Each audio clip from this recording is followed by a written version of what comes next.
Good day to everyone, especially to our professor, Dr. Corazon B. Floresca. I am Rosenie Dosil, and my presentation is all about the effects of having too many students per teacher in class. The chapter 1 is the introduction. Teachers are a basic part of educational system as having a vital and decisive role in the quality of education and how well students learn.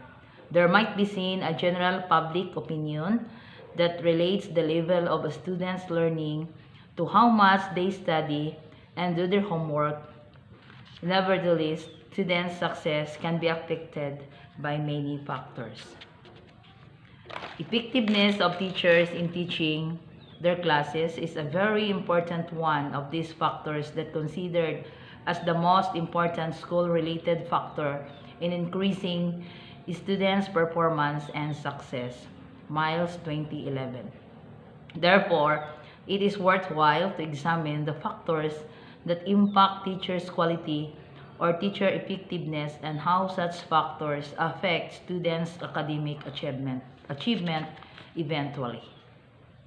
The effectiveness of teachers and their contribution in producing a high-quality education has been studied by many researchers. In those studies, researchers have focused on teacher-student interaction as an important aspect of a good education and academic success.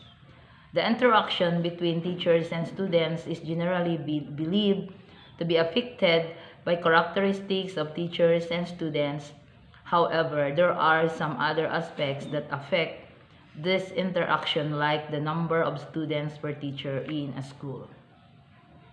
Number of students per teacher is generally associated with class size, and it is mainly believed that the smaller classes provide a better teaching and learning. The greater the number of students in classroom, the less attention each student can receive from the teacher. This particularly affects students who are struggling and need extra attention. Despite of the mixed effects of class sizes, the study reveals that in the large classes, students may perceive a lower level of teacher interaction and satisfaction. In schools with a smaller student ratio, teachers can have more time to spend with each student and check the progress of every student. By Johnson, 2011. Now, the significance of the study.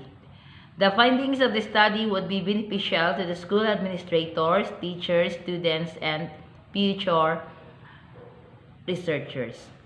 School administrators having the knowledge on the result of the study, it would be beneficial as reference for future planning and possible interventions. Teacher, as a second parent of the pupils in school as well as the respondents of this study, the results will be beneficial to them in order to catch and supply the needs of the students. Students, the result of the study may be beneficial to the pupils, for they are the clientele of education. The learning that the pupils may acquire depends on their needs of specification. Parents, having an idea of the result of the study, parents would benefit and have a great part in the success and failure of their children in school. Future researchers, this study may serve as an avenue for the other researchers to conduct further related studies. Next is the statement of the problem. This study aims to provide accommodations for all students more easily and better student engagement and build better rapport with its student so that classroom management techniques become more effective. Despite of the mixed effects of class sizes, this study reveals that in the large classes, students may perceive a lower level of teacher interactions and satisfaction.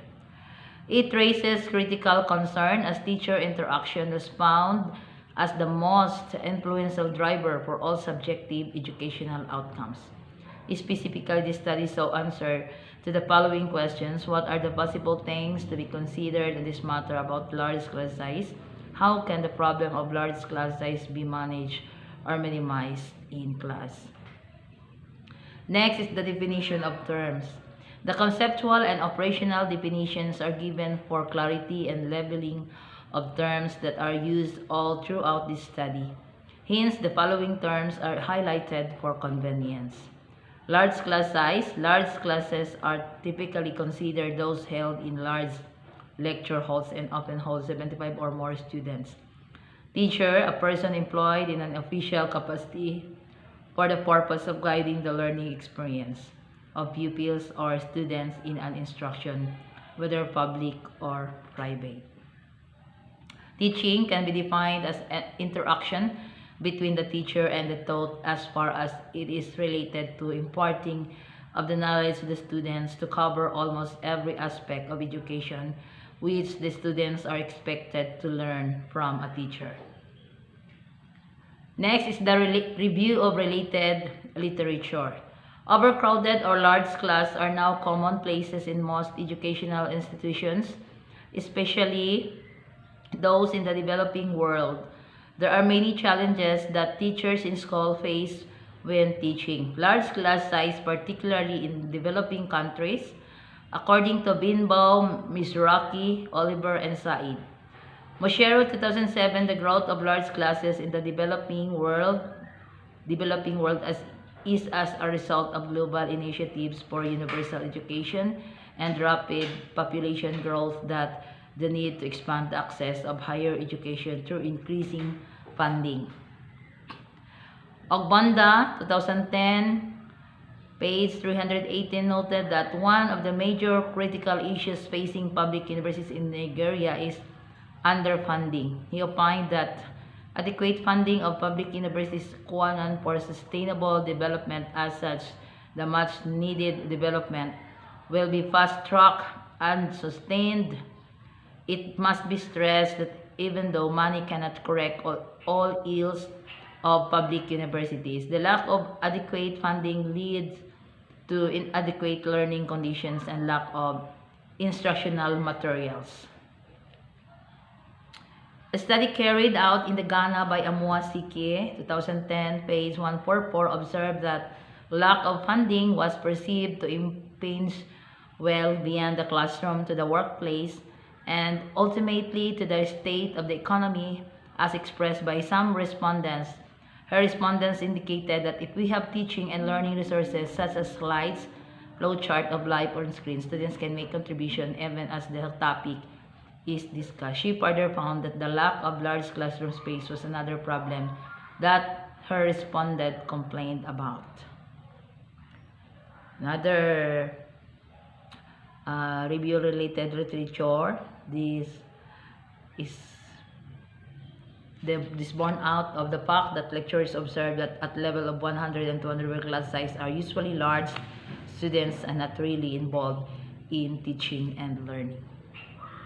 In a survey carried out by ATL 2009, page 1, it was noted that many of the respondents echo the difficulties that come with having large class. Indicated that Helen Terry, a secondary school teacher from Rotterdam, said, "I am unable to give all students the time and attention they often need." They further found that 80% of the respondents felt that the size of their classes had an impact on pupils' concentration and participation. And Yelkiperi 2000, page 113. Then the chapter 2 is the methods. In this study, we conducted a correlation analysis by using existing data gathered from few teachers and students from different grades. This data included the average number of students per teacher among Pag-asa Elementary School and their perspective of the problem. A total of 30 teacher students of Pag-asa Elementary School will be conducted and interviews or be questionnaires for the insights and feedback about the large class size. Next is the research design. The researcher must be utilized the descriptive research design. Locale of the study. The area of the study will be conducted in Pag-asa Elementary School, Pag-asa, Kalamansig, Sultan Kudarat. Respondents of the study. Respondents chosen were the five teachers and 25 students with a total of 30 respondents for this study. Instrumentation and measure. The instrument that will be used in collecting data is through the answers of the survey questionnaires of 30 teachers and students respondents. Data gathering procedure. Before the study was conducted, a request letter was sent to head teacher office. Upon the approval of the letter, the researcher was given an access to conduct a survey to the respondents. After the collection, the data were analyzed and compiled. Teacher students questionnaire tool. So this is the tool for my survey. So we have the direction. Circle the number that describes your honest response using the scale below. Assure that your responses be kept confidential and be used solely for the purpose of the study. 4. Strongly agree. 3. Agree. 2. Disagree. 1. Strongly disagree.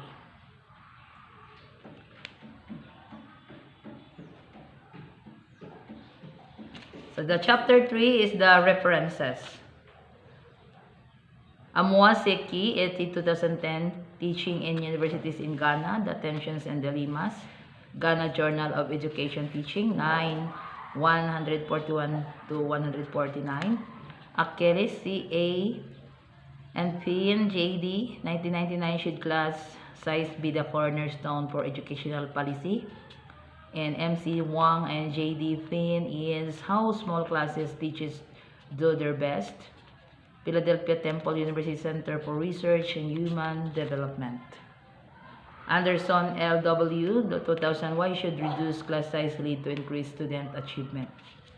In MC Wang and JD Finn is Philadelphia Temple University Center for Research in Human Development. ATL, Association of Teachers and Lecturers, 2009, School and Class Size Matters.